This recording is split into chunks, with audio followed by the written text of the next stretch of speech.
Casper, the friendly ghost, the friendliest ghost you know. The grown-ups might. So here's what our project will look like. We're going to have a white ghost with black eyes and a black background. So first we're going to color the white ghost. You'll get a piece of paper that looks like this.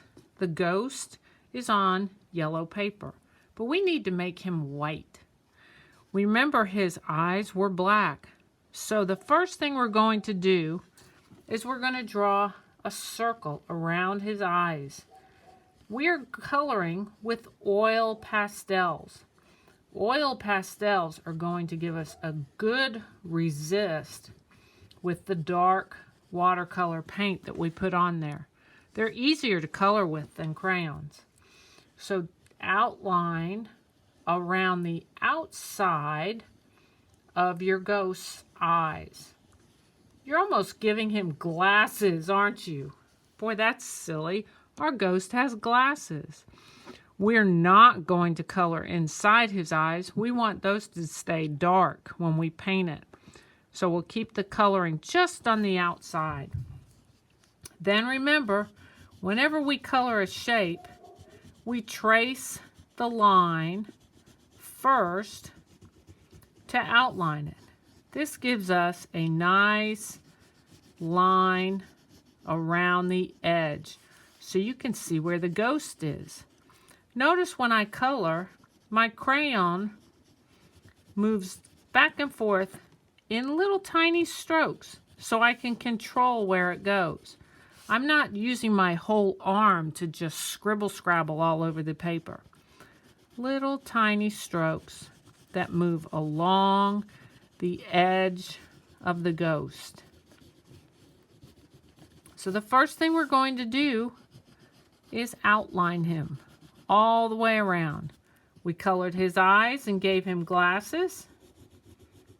Now we're just going to color all around the edge of his body with little strokes that go back and forth and cover up the yellow.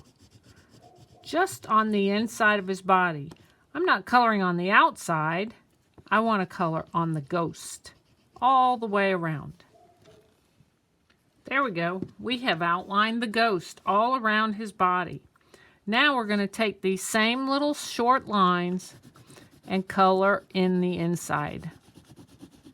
So our ghost will be nice and solid with no yellow showing. Again, we don't want to scribble scrabble with our whole arm. Just use little tiny strokes so that you can be sure to cover up all the yellow. Back and forth, little tiny strokes. And you can see how my ghost is starting to appear all white.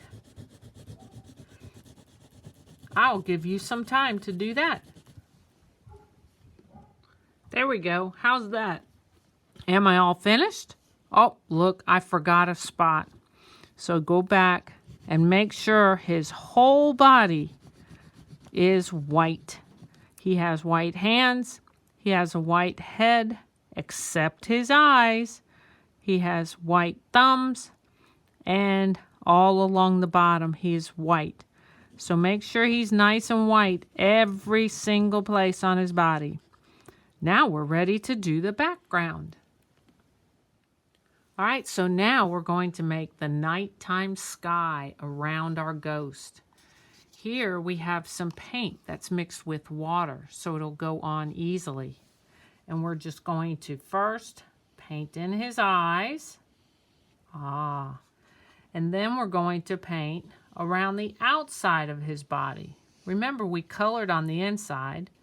Now we're going to paint on the outside. All around the outside. You can see that if I touch the ghost's body, the paint does not go on his body. That's because we used oil pastels. And oil and water will not stick together. So the water will come right off of the oil pastel. There we go.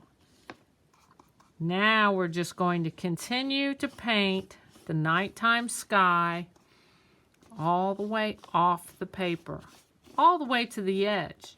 That's why it's on the newspaper, so we can paint to the very edge of the paper. So we're just going to fill the nighttime sky in all the way to the edge. And then you'll have a ghost who is flying through the nighttime sky.